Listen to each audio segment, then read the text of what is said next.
Aqui conosco mais recentemente, ou hoje, temos uma jovem chamada Lívia, trazida pela mão da sua amiga e colega Dani, que se possa sentir em casa e em família. No próximo domingo, é evidente, toda a gente sabe que é o domingo da ressurreição. Domingo da ressurreição. E queremos, como cristãos, celebrar esse dia, porque a Páscoa é a maior festa cristã. É mais importante, porque o apóstolo São Paulo disse que se Cristo não tivesse ressuscitado, a nossa fé seria vã. No sentido vazia, sem conteúdo, não significaria nada, como a fé de muita gente deste mundo. É verdade que o dia de hoje é chamado Domingo de Ramos. Mas hoje vamos fugir um bocado à tradição, à boa tradição cristã, evangélica, e a mensagem não vai ser sobre o Domingo de Ramos. Mas na nossa introdução vamos falar um pouco de uma das grandes festas que constitui o calendário judaico e, consequentemente, do calendário cristão. E a minha memória, como já não é a mesma, vou ler aqui uma pequena introdução, como introdução do sermão, num livro chamado Novo Dicionário da Bíblia, volume 3, sobre a festa de Pentecostes. Diz que em Levítico 23:16, a Septuaginta, a chamada Bíblia dos 70, foi a primeira tradução bíblica do hebraico para o grego, feita em Alexandria, para as comunidades de judeus que já não falavam a língua materna. O problema já vem de longe. Né? Às vezes, quando vêm os nossos imigrantes dos diversos países, os pais falam português e os filhos falam outras línguas. Diz que a 50ª ou 50º dia era a festa de Pentecostes, visto que o tempo assim escoado era de 7 semanas, era chamada, vem aqui uma palavra hebraica, não interessa, tradução portuguesa, a festa das semanas, em Êxodo 34:22. Assinalava-se o término da colheita da cevada, que tinha iniciado quando a foice era lançada pela primeira vez na plantação. Deuteronômio 16:9. E quando o molho era movido no dia imediato ao sábado, Levítico 23:11 a 12. E, claro que o artigo não termina aqui, e muito mais, simplesmente para dizer que o Pentecostes era na lista de importância do calendário litúrgico e nacional dos judeus, primeiro a Páscoa e depois era a festa, a celebração de Pentecostes ou festa das colheitas. E irmãos, no capítulo 2 de Atos dos Apóstolos, do verso 12 a 21, Atos dos Apóstolos, capítulo 2,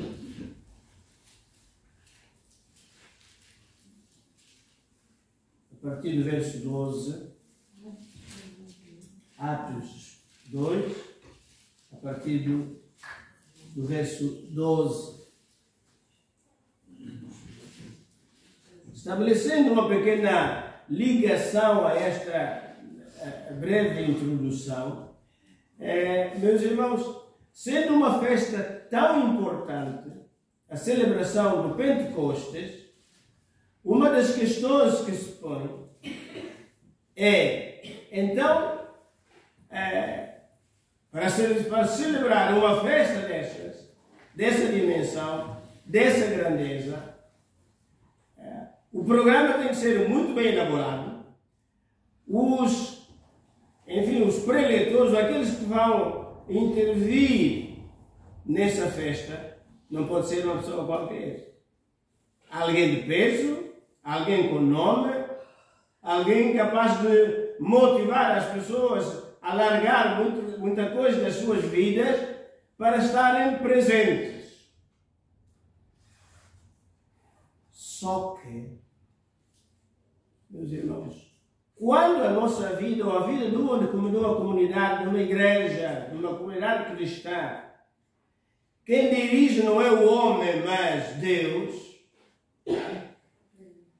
as coisas funcionam de outra maneira. Ou isto é, podem funcionar de outra maneira. E muitas vezes, Deus, quando quer, intervém no nosso calendário e surpreende-nos com aquilo que faz.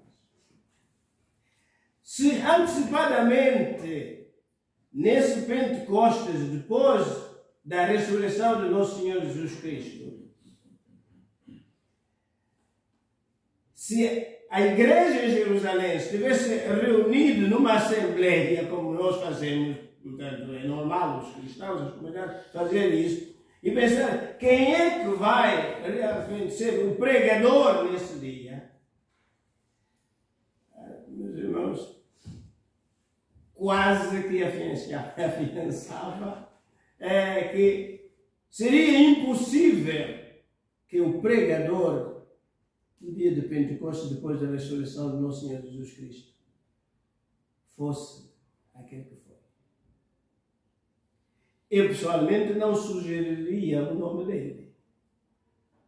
Se calhar, os meus irmãos, não, pelo menos, se não digo, se calhar, a maioria seria da minha opinião, da mesma opinião que eu.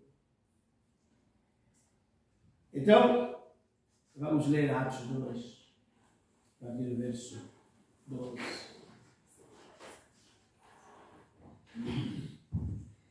Porque todos os que sem lei pecaram, estava com em Romanos, Atos 2, verso 11.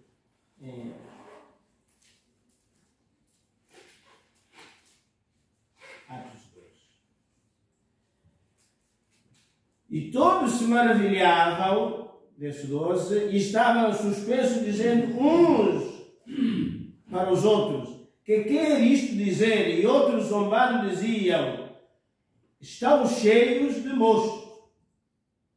Pedro, porém, é este o pregador do dia de Pentecostes, 50 dias depois da ressurreição do nosso Senhor Jesus Cristo. Meus irmãos, a cidade de Jerusalém estava a abarrotar de gente. Os residentes e os da diáspora, isto é, aqueles judeus que viviam fora de Jerusalém e fora da Palestina, e como devotos, como crentes, como justos, como amantes de Deus e da sua palavra, marcavam previamente no seu calendário estar presente em Jerusalém. E nenhum deles saiu de sua casa dizendo: eu vou porque é o Pedro que vai ser o pregador. Meus irmãos, as razões, todos nós sabemos. Mas, porque era o Espírito de Deus que estava a conduzir as coisas, Pedro, porém, pondo-se em pé, com os 11, levantou a sua voz e disse-lhes: varões, irmãos, varões judeus, e todos que habitais em Jerusalém, seja-vos isto notório, escutai as minhas palavras. E ele foi falando, e ele foi falando, foi falando, e, meus irmãos, a partir do verso 37, diz: e ouvindo eles isto, do que Pedro acabara de falar, compungiram-se em seus corações, sentiram-se incomodados com aquilo que ouviram da boca do pregador improvável, que ninguém convidaria, que igreja nenhuma convidaria, que instituição nenhuma convidaria, mas foi o pregador que o Espírito Santo se levantou naquele dia tão importante na celebração de uma festa tão importante e tão religiosa. Perguntaram a Pedro e aos demais apóstolos: que faremos, varões e irmãos? Este homem, o pescador, não teria o ciclo preparatório, não teria o 12º ano, não teria um bacharelato, não teria uma licenciatura, não teria um mestrado, não teria um doutoramento, não teria uma pós-graduação disto, daquilo, nada disso, simplesmente era o pescador. É este homem que, sem ser apontado por ninguém, se levanta e se torna o pregador improvável.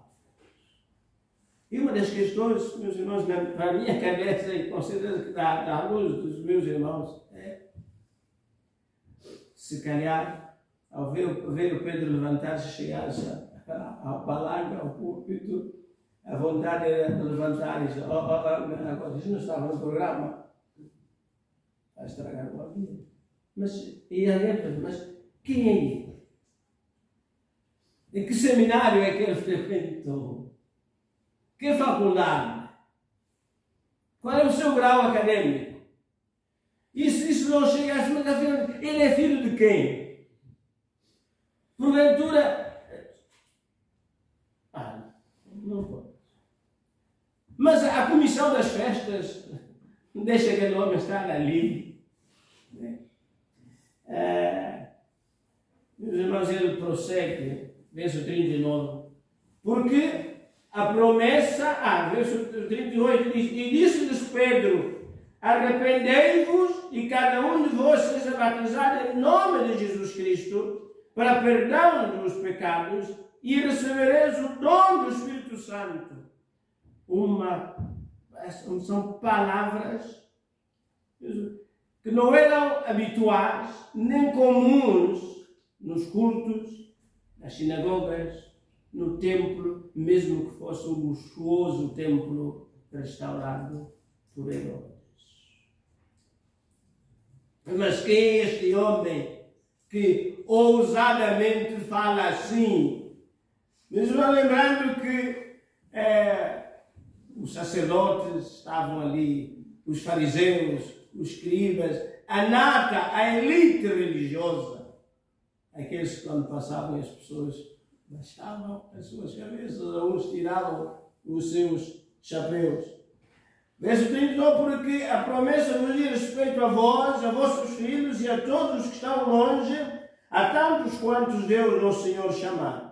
E com muitas outras palavras isto testificava e exortava, dizendo: salvai-vos desta geração perversa. De sorte que, verso 41, foram batizados os que, de bom grado e voluntariamente, mas conscientemente, receberam a sua palavra, e naquele dia agregaram-se quase 3.000 pessoas. Meus irmãos, o pregador improvável, com uma única pregação, leva 3.000 pessoas a confessarem-se pecadores, merecedores da punição divina, da ira de Deus, da condenação eterna e a viver para sempre no inferno, acabam por apanhar o comboio da salvação e, tal qual um dos ladrões com que foi crucificado nosso Senhor Jesus Cristo, ouve: hoje estarás comigo no paraíso. Sem dúvida nenhuma, qualquer um de nós que reflete com base na palavra de Deus, depois de um resultado assim tão extraordinário e único, pelo menos a história do cristianismo não relata, não há casos nenhum, a não ser o outro sermão de Pedro, que leva a um número ainda maior de 5.000 almas que se entregam aos pés do Senhor Jesus Cristo. Esta experiência, com tão bons resultados, nunca mais voltou a acontecer. E dizia eu há pouco, a questão é: mas quem é este homem? Quem é este homem? Claro que conhecemos-lo, meus irmãos, em Mateus 26,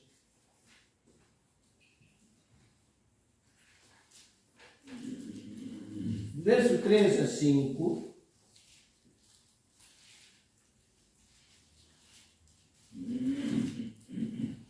Mateus 26, verso 3 a 5, diz: bem sabeis que daqui a 2 dias é a Páscoa, e o Filho do Homem será entregue para ser crucificado. Depois os príncipes, os sacerdotes, os escribas e os anciãos do povo reuniram-se na sala do sumo sacerdote, o qual se chamava Caifás, e consultaram mutuamente para prender Jesus com dolo e o matarem. Mas diziam: não durante a festa, para que não haja alvoroço entre o povo.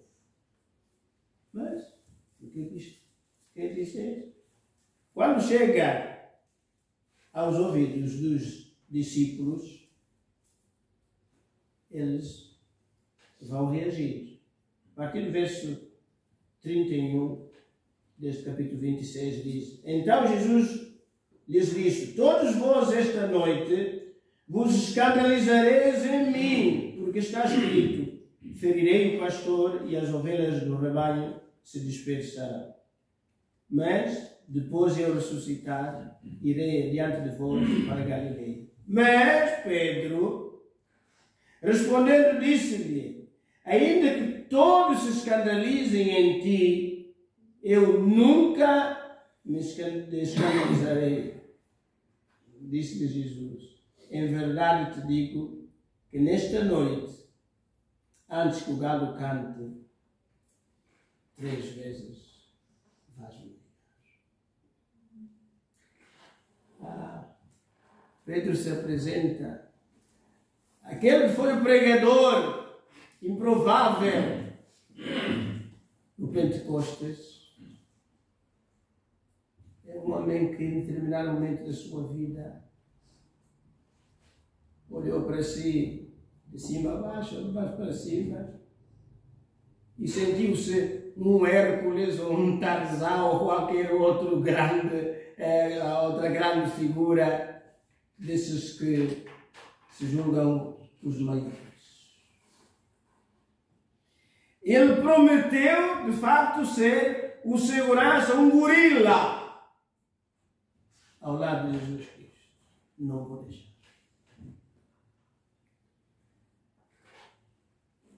Este que agora enfrenta o Pentecostes milhares e milhares de pessoas,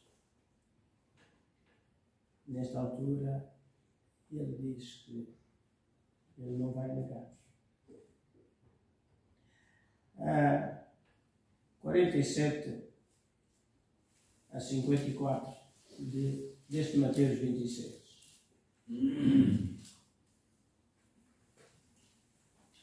E estando ele ainda a falar, eis que chegou Judas, um dos 12, e com ele grande multidão com espadas e paus, enviada pelos príncipes dos sacerdotes e pelos anciãos do povo. E o que o traía tinha-lhes dado um sinal, dizendo: o que eu beijar, é este, prendei-o. E logo aproximando-se de Jesus, disse: eu te saúdo, Rabi, e beijou-o. Jesus, porém, lhe disse: amigo, a que vieste?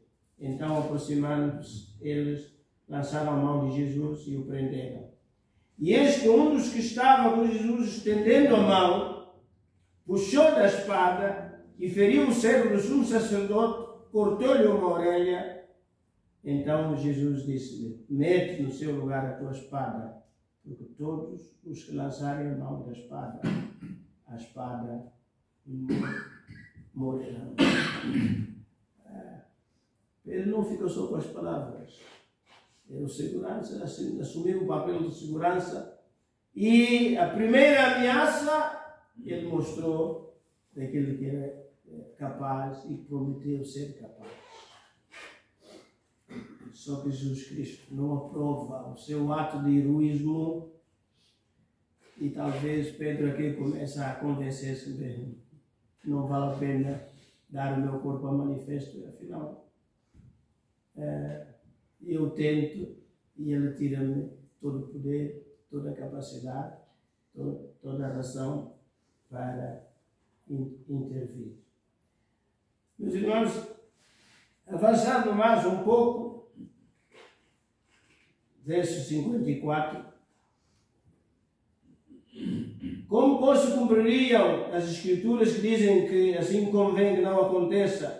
Então disse Jesus à multidão: saístes como para um salteador. Verso 56. Mas tudo isto aconteceu para que se cumprisse a Escritura dos profetas. Então todos os discípulos deixaram e fugiram.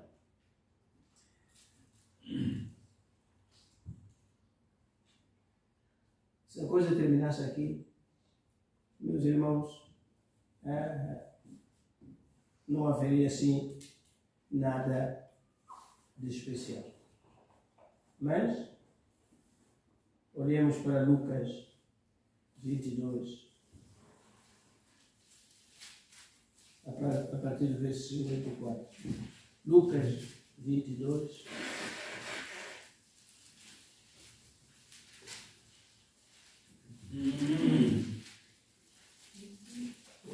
Lucas 22, a partir do verso 54.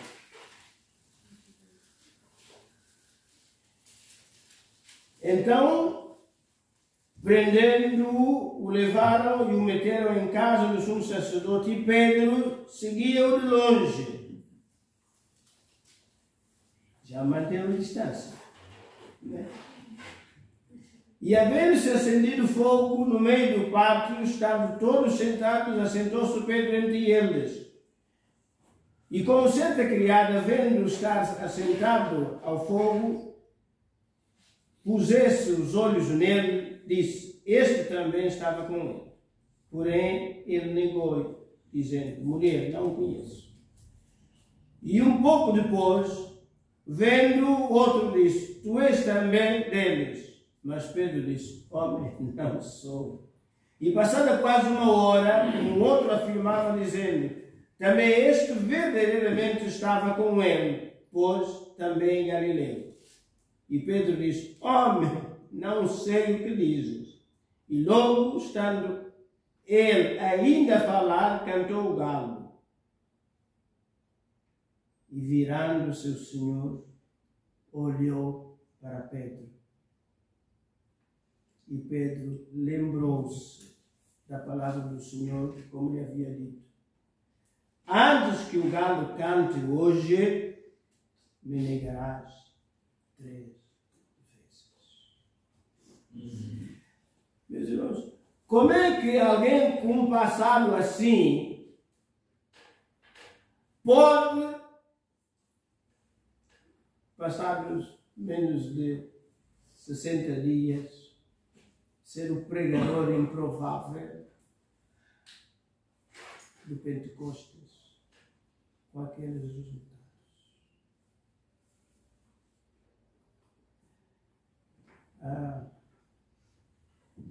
Creio que o segredo está, em parte, no verso 62. E saindo Pedro para fora, depois de negar o Senhor Jesus 3 vezes, diz Lucas, com a precisão e o pormenor com que é conhecido como escritor das Sagradas Escrituras, Pedro chorou, mas não chorou só. Chorou amarga. Isso não foram lágrimas do crocodilo. Chorou porque quando Jesus, depois do galo cantar 3 vezes, meus irmãos, há uma cumplicidade nos olhares, o Pedro para Jesus, Jesus para Pedro. E Pedro não resiste. E o valentão chora que nem uma criança, como nós dizemos. Porque aquilo tocou-lhe profundamente. Concluir realmente tanta conversa, tanta promessa, foram palavras vãs, porque na hora da verdade, ele baixou a guarda, sucumbiu, perdeu a guerra. Mas, quando Jesus olha para ele, o que é que ele terá lido nos olhos de Jesus e na cara de Jesus? De certeza absoluta não foi a primeira oportunidade, vamos fazer as contas. Na primeira oportunidade, isto não fica assim. Isso digo eu, isso dizemos nós.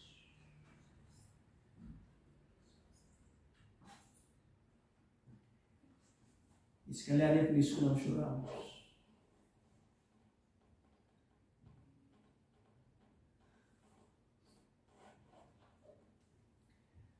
Jesus tem atitudes para comigo, para conosco, para cada um de nós. Meus irmãos, que espanta, porque já os antigos diziam, né? Pecar é humano, perdoar é divino. Pecar é humano, perdoar é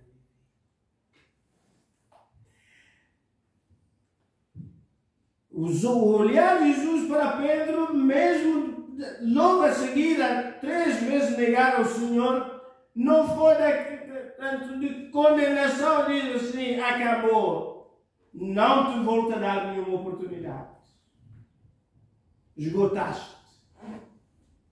Mas como é que aquele que diz 80 vezes 7 poderia fechar as portas por 3 negações? Seria entrar em contradição. Pedro chorou amargamente. Meus irmãos, um dos gestos que nos marcou como pastores, numa das igrejas onde passamos, havia um crente que em determinado momento da sua vida tinha feito um disparate muito grande. Prejudicando toda a comunidade. De tal maneira que nos primeiros tempos, ainda, e mesmo depois de estarmos nessa terra e nessa igreja um bom tempo, e as pessoas, a população foi nos conhecendo, e nós metíamos conversa com as pessoas, meus irmãos, de vez em quando, com alguma frequência, os mais velhos dessa cidade, quando eu dizia, eu sou pastor, eles mas o pastor que é daquela igreja, aquele sim, olha, aquela igreja, teve lá uma pessoa assim, praticamente quase que a igreja morreu. Eu não vou lá aos pés. E foi uma escandaleira. Passados muitos anos. Nós, quando chegámos ali, as crianças tinham passado mais de 40 anos dos tais acontecimentos. Mas um dia recebo um telefonema. E de quem era esse telefonema? Era a outra pessoa envolvida na história, tinha falecido já há alguns anos. E a outra envolvida na história telefona-me, apresenta-se ao telefone e diz-me que está a pensar no domingo se estar presente e queria que eu desse alguma oportunidade. Chegou mais gente e então, à entrada, apresentou-se, eu sou fulano, isto, aquilo e tal. Por favor, dê-me uma oportunidade. Meus irmãos, chegou a altura, demos a oportunidade a essa pessoa.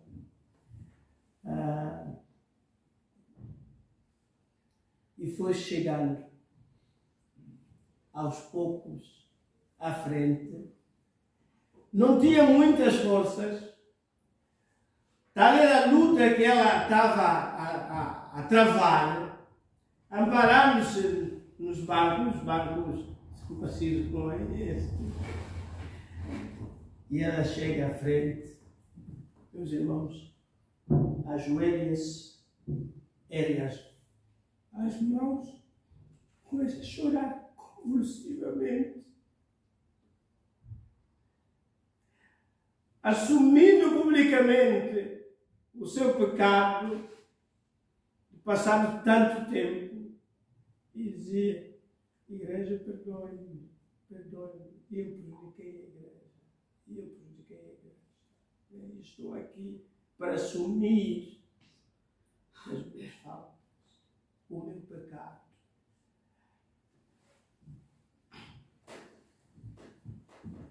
Meus irmãos, depois dessa experiência, muitos anos depois, essa igreja nunca mais foi a mesma. Nunca mais foi a mesma. E meus irmãos, quando nós lemos na Bíblia acerca da Bíblia e nos livros da história do cristianismo, acerca dos movimentos de avivamento, é verdade. É verdade. E a igreja passou por um período de avivamento em que, enfim, o avivamento é difícil de descrever. Só aqueles que o vivem é que podem testemunhar.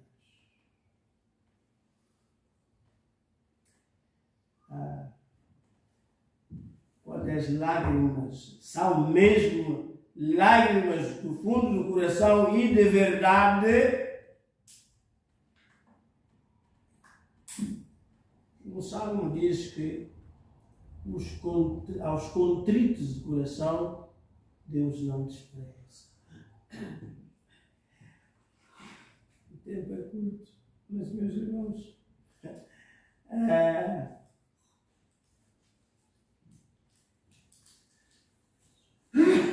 Nosso Senhor ressuscita. E vejam o que diz Marcos, capítulo 16.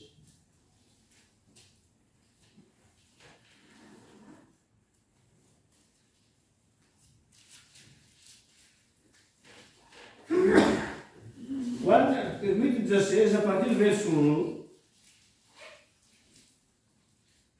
E passado o sábado, Maria Madalena e Maria, mãe de Tiago e Salomé, compraram aromas para irem ungí-lo. E no primeiro dia da semana foram ao sepulcro, de manhã cedo, ao nascer do sol, e diziam umas às outras: Quem nos revolverá a pedra na porta do sepulcro? E olhando viram que já a pedra estava revolvida e era ela muito grande. E entrando no sepulcro, viram um jovem assentado à direita, vestido de uma roupa comprida, branca, e ficaram espantadas. Porém, ele disse-lhes: não vos assusteis, buscais a Jesus o Nazareno, que foi crucificado. Já ressuscitou, não está aqui, eis aqui o lugar onde o puseram. Meus irmãos, reparem o verso 7. Mas, ide, dizei aos discípulos e a Pedro.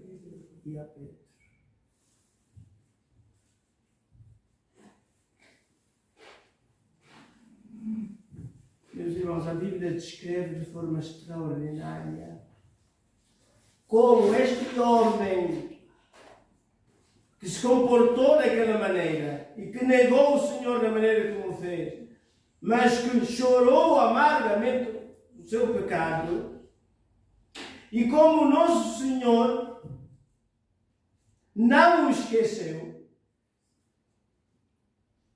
fez questão depois de ressuscitar, por favor, né? Um recado, um bilhetinho especial. Olha, não se esqueça de Pedro. Ele que venha junto com os outros. Porque na ideia de Pedro, depois daquilo que tudo que fez, ele já não teria lugar no grupo, no colégio apostólico. Diga aos 11.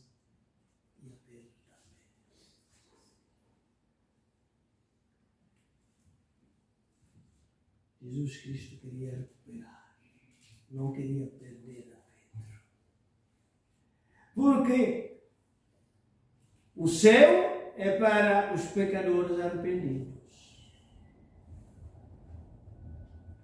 Os lugares de Nosso Senhor Jesus Cristo foi preparado no capítulo 14 de João, é para aqueles que sentem de verdade o seu pecado e pedem perdão. E então, a maior prova de que Pedro foi perdoado é a sua presença no púlpito, na celebração do Pentecostes, depois da ressurreição dos santos. 3 milagres.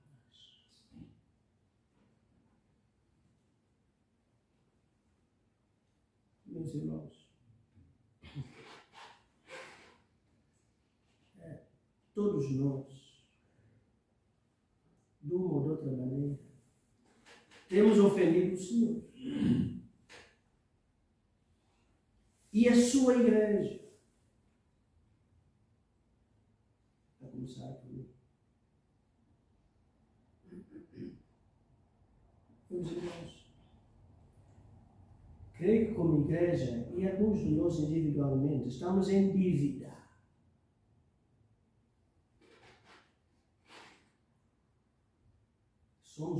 Ainda somos muito altivos. Ainda nos pomos em bicos de pés.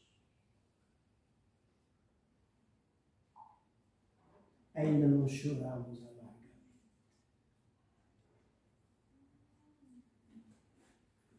Queremos avivamento, mas a igreja precisa, como de pão para a boca, de avivamento. Mas avivamento é obra do Espírito Santo. Não podemos marcarmos uma reunião de avivamento. Não é assim. Quer dizer, leia a história dos avivamentos e verá.